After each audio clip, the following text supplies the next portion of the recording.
What's the deal, man? Fueled by Craft.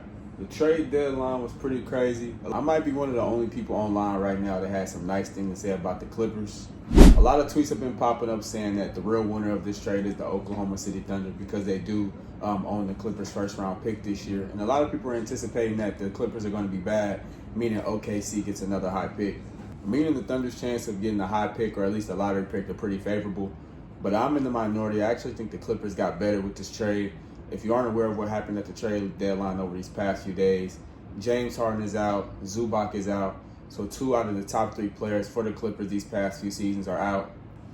I find it kind of hard to believe that the Clippers planned for the trade deadline to end this way. It seemed like they were starting to figure it out after having a slow start. It seemed like they were starting to get their formula together, and they put together a really great stretch of 20 games.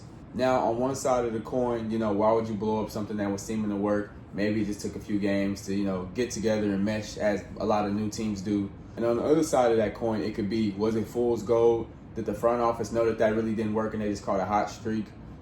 Was how they played in the beginning of the season really how that team planned out to be?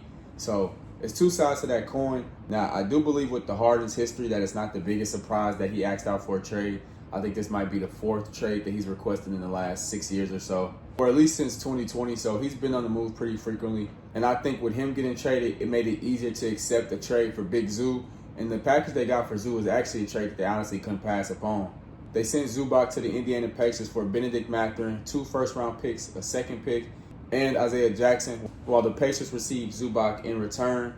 So far this year, Big Zoo is averaging 14 points per game, 11 rebounds, and he was an all-defensive player this past season. And once you get a healthy Halliburton back, depending on what they do in this draft, pairing that with Big Zoo and Pascal, the Pacers could be right back at the top of the East starting next season.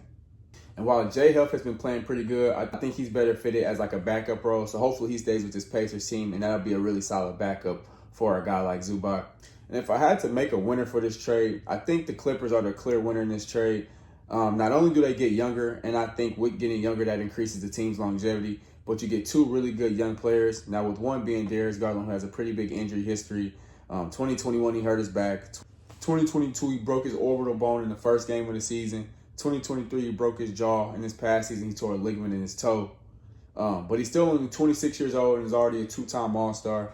Top 3 in Cavs history in 3-pointers made and assists. And over his 7 seasons in the league, he's averaged about 18 points, 6 assists, and 1 steal a game. So an exceptional scorer, one of the more crafty scorers that we have seen in the league. And when healthy is one of the bigger offensive threats at the guard position. But the big thing is he has to stay healthy.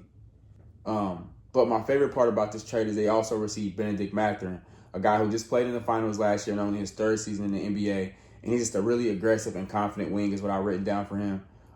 Only 23 years old, so again, fits that mold with getting younger, increases the longevity as a team.